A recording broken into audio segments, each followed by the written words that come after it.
열왕기하 20장 말씀 함께 나누겠습니다. 종교개혁을 일으켰던 히스기야 왕이 이제 하나님 명령을 따라 죽게 되었습니다. 우리가 하나님 부르시면 사실은 아멘하고 가야 되는데 인생이 이 땅에 있으면서 하나님 주신 은혜를 기억하고 하나님 나라를 사모한다고 살지만 사실 몸이 안 좋고 병이 들고 하면 더 살고 싶고 더 낫고 싶고 이제 이런 마음들이 있습니다. 근데 우리가 병 들었을 때 힘들 때 기도하는 것은 당연합니다. 하지만 우리가 잊어버리지 말아야 될 것은 우리의 참 소망은 이 땅이 아니라 하나님 나라라는 거죠. 물론 이 땅에서 있으면서 우리가 병들고 힘들고 우리 육체의 여러 가지 것들을 구하지 않는 것도 말이 안 되지만 구해야 되는 이유는 하나님 주인이시니까 하나님께 구해야 합니다. 하지만 우리가 이 초점이 바뀌면 안 되는 거죠. 근데 히스기야가 이 문제가 뭐냐, 마지막에 초점이 흔들리기 시작한다는 거죠. 20장 1절에 보면 그때 히스기야가 병들어 죽게 되매 아모스의 아들 선지자 이사야가 저에게 나와서 이르되 여호와의 말씀이 너는 집을 정리하라, 내가 죽고 살지 못하리라 하셨나이다 했습니다. 첫 번째 명령은 네가 죽게 됐으니까 정리하라 했습니다. 근데 히스기야가 정리하는 것보다 뭘 하느냐, 2절에 낯을 벽으로 향하고 여호와께 기도하여 이르되 3절 여호와여 구하오니 내가 진실과 전심으로 주 앞에 행하며 주의 보시기에 선하게 행한 것을 기억하옵소서 하고 심히 통곡하더라 했습니다. 사실 여기까지 이 히스기야의 행위와 그 기도의 모습이 잘못되지 않았습니다. 우리가 충분히 그렇게 기도할 수 있고 또 우리 삶의 뿐 아니라 내게 맡겨진 영혼들 또 내게 맡겨진 생명들 위해서 하나님 앞에 엎드려 기도할 수 있습니다. 그래서 기도했더니 하나님께서 그에게 응답하셨습니다. 5절에 너는 돌아가서 내 백성의 주권자 히스기야에게 이르기를 왕의 조상 다윗의 하나님 여호와의 말씀이 내가 내 기도를 들었고 내 눈물을 보았노라.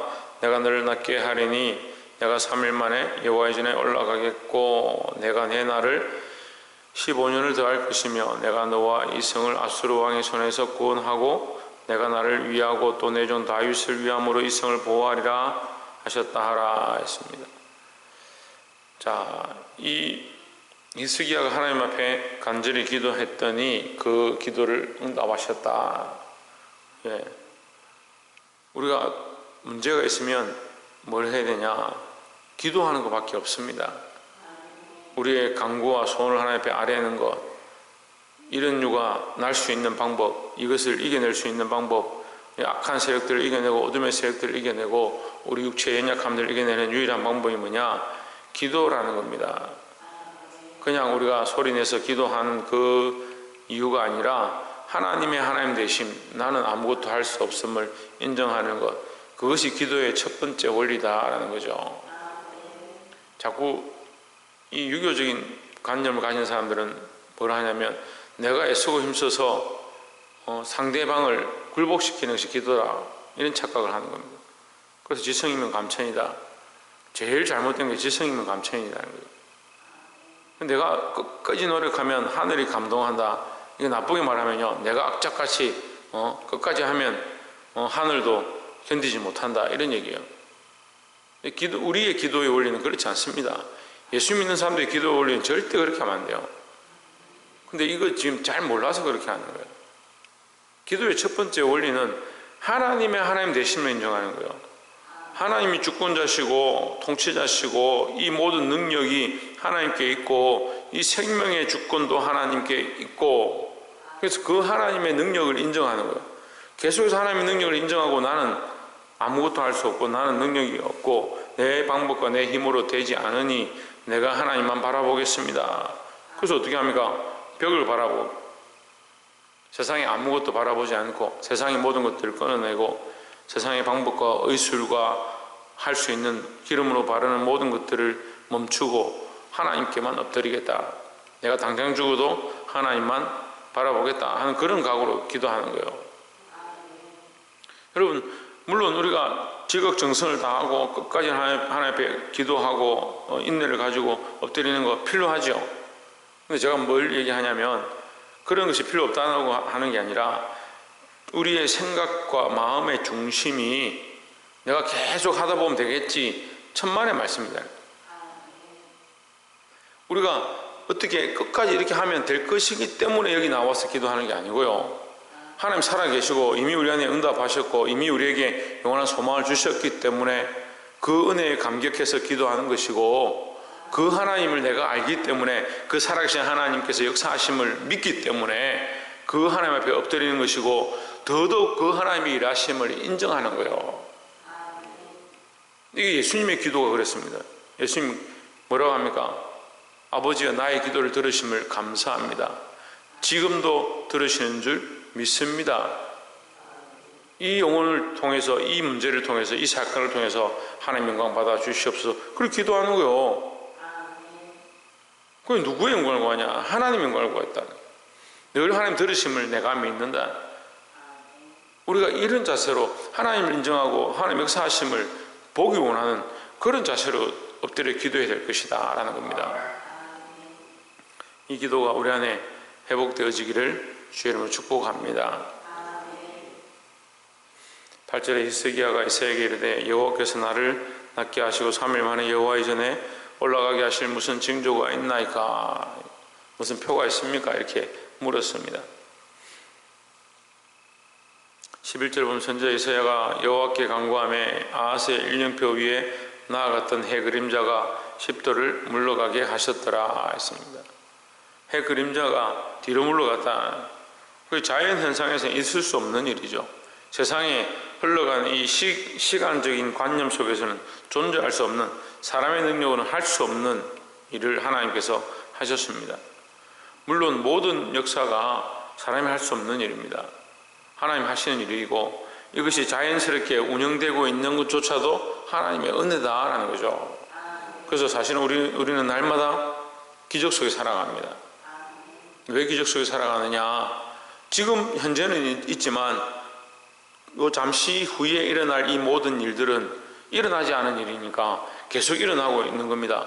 그것이 일어나는 24시간의 속에서 우리가 살아가고 있습니다.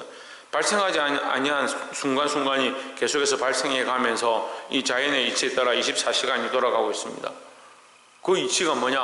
하나님 만드신 원리고 하나님의 섭리와 역사로 돌아가고 있는 겁니다. 그래서 우리는 기적 속에 살아가고 있는 거예요. 그 순간순간이 기적인데 그걸 못 보고 있는 거죠. 자꾸 어떻게 하냐? 당연하다. 당연히 내가 눈을 뜨면 눈을 뜨는 거고, 아침에 일어나면 일어나는 것이고, 하루를 살아가면 살아가는 것이고, 자기 마음대로 생각하는 겁니다. 근데 조금 더 생각해 보면요, 한순간도 우리 마음대로 결정할 수 있는 게 없는 거예요. 내가 생각한 대로 되어지는 게 아니에요. 세상이 흘러가고 이 자연계가 움직이고 내 삶에 호흡하고 내 육체가 운행하고 있는, 내 몸이 운행하고 있는 사람의 몸을 작은 우주다 이렇게 하는데, 세포가 죽었다가 다시 생기고 피가 배출되고 다시 또 걸러지고 새롭게 생기고, 몸에 여러 가지들이 움직이고 내가 생각하는 것들이 머릿속에서 몸의 각 부분에 전달되어져서 내가 생각하는 대로 몸이 움직이고, 하나도 우리가 할 수 있는 게, 우리 뜻대로 하는 게 없습니다. 그러니까 우리는 기적의 연속 속에 살아가고 있는데도 계속 뭘 잊어버리냐? 하나님의 역사를 잊어버리고 내가 이 일들을 하고 있는 것처럼 착각하는 겁니다. 여러분, 보아야 합니다. 하나님께서 날마다 우리에게 응답하시며 우리를 보호하시고 인도하고 계시다는 그 사실을 늘 기억하고 믿음으로 살아 승리하기를 주의 이름으로 축복합니다. 이 히스기야 왕이 그림자가 뒤로 물러가게 해달라, 그 그림자가 뒤로 가는 역사를 보았습니다. 누가 하시냐? 하나님만 하실 수 있는 일이다라는 거죠.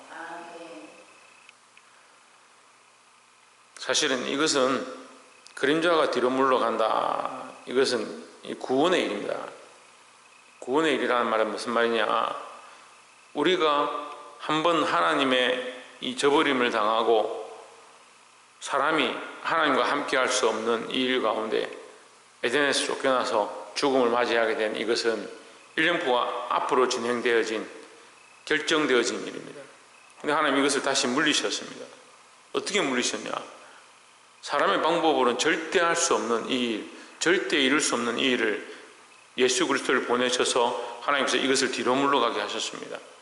자연의 원리로, 세상의 원리로, 우리의 방법으로, 우리의 힘으로 절대 할 수 없는 이 예수 그리스도를 보내셔서 십자가에 죽게 하시고 우리를 그 십자가를 바라보고 예수 그리스도를 바라봄으로 그 구원의 소망을 믿게 하신 이 일은 다시 있을 수 없는 일이고 그 누구도 이룰 수 없는 유일한 하나님의 방법이다라는 거죠.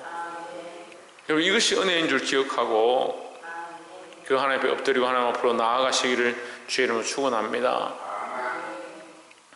근데 그 다음에 문제죠. 12절에 그때 발라단의 아들 바벨론 왕 부로닥 발라단이 히스기야가 병들었다 함을 듣고 편지와 예물을 저에게 보낸지라. 13절에 히스기야가 사자의 말을 듣고 자기의 보물과의 금은과 향품과 보배로운 기름과 그 금기고와 내탕고의 모든 것을 다 사자에게 보였는데 무릇 왕궁과 그 나라 안에 있는 것을 저에게 보이지 아니한 것이 없으니라.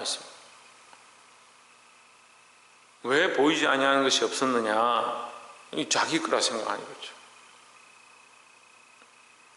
제가 보니까요, 세상 사람들이 이게 교만해지면 밑바닥을 보이더라고요. 자기 밑바닥을 보이는 거예요. 자기 성질 다 보이고요, 자기 하고 싶은 거 다 보이고요. 참 인간이 어떻게 저렇게 할 수 있을까? 그런 모습들을 보이는 거예요. 제가 어제도 어떤 목사님 만나서 이렇게 얘기를 하고 왔는데 목사님하고 좋을 때는 정말 그 목사님에게 자기 인생을 헌신하겠다 하고 그렇게 하는데 자기가 안 좋아지니까 정말 바닥을 드러내고 심지어 경찰을 부르고 결국은 경찰에 끌려가서 목사님이 사과하고 죄송하다고 하고 막 그렇게 하는데 경찰들이 그 주변에 있는 CCTV를 다 돌려보니까 그 상대방이 거짓말하고 있는 거예요. 그게 다 밝혀지니까 목사님 아무 문제가 없습니다. 돌아가십시오 하고 그 사람은 오히려 복지관에 집어넣었어요. 사람이 좋을 때 하나님 앞에 더 충성하고 우리가 좋지 않은 일이 벌어져도 끝까지 하나님을 향한 믿음을 붙잡고 있어야 되는데 이 히스기야가 교만해지는 거예요.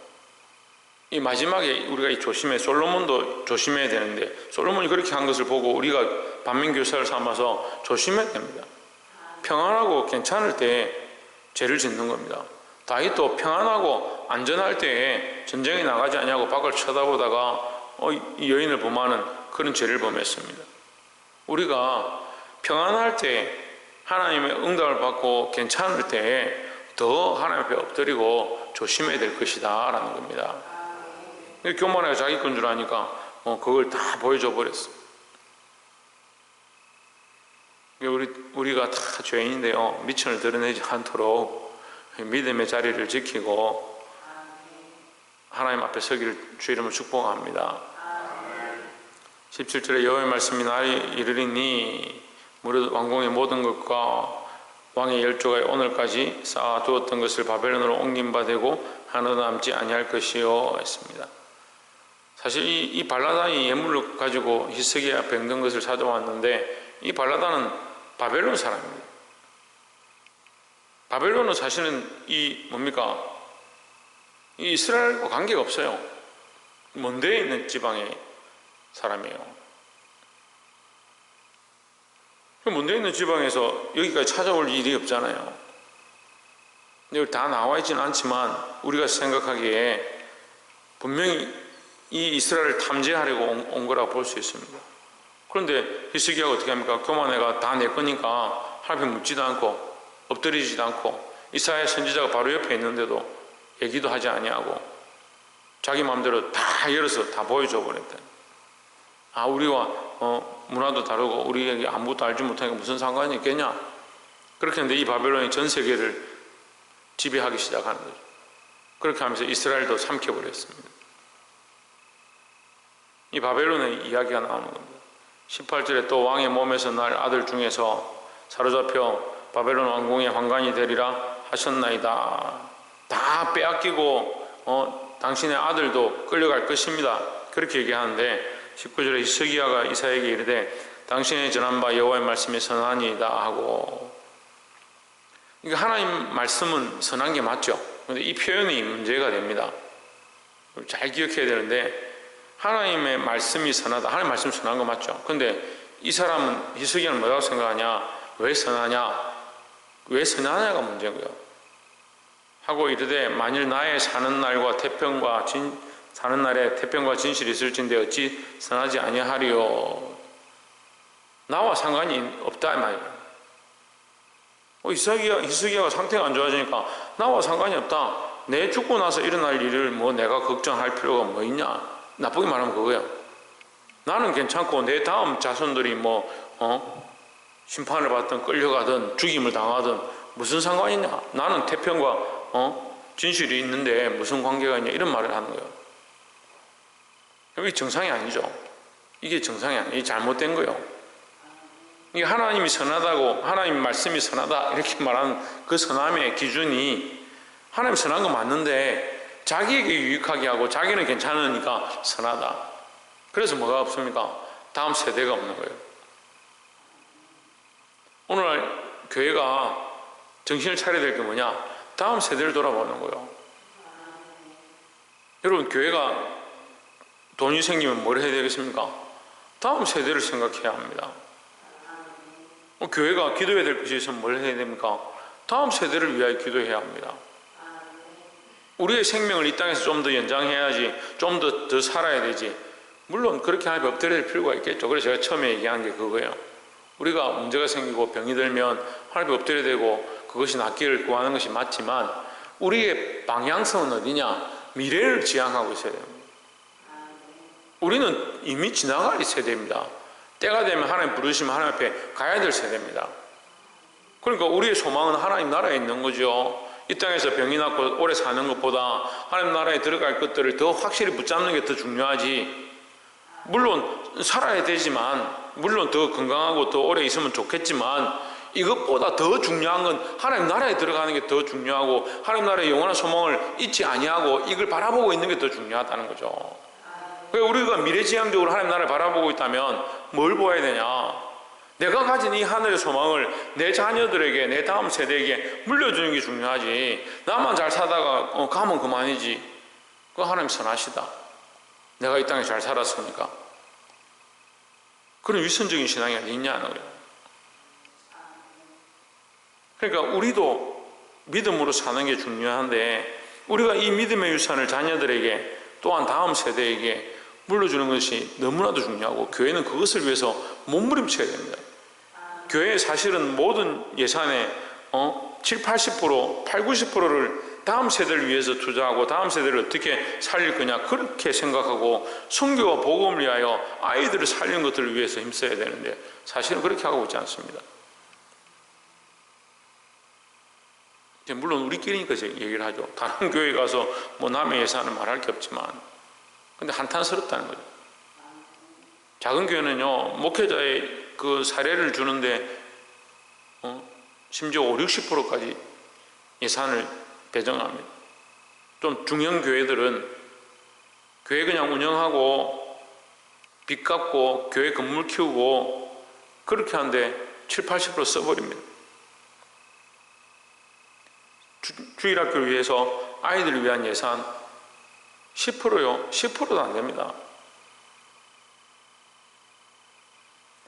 사실 어른들은 그냥 있어도 아무 문제가 없는 세대예요.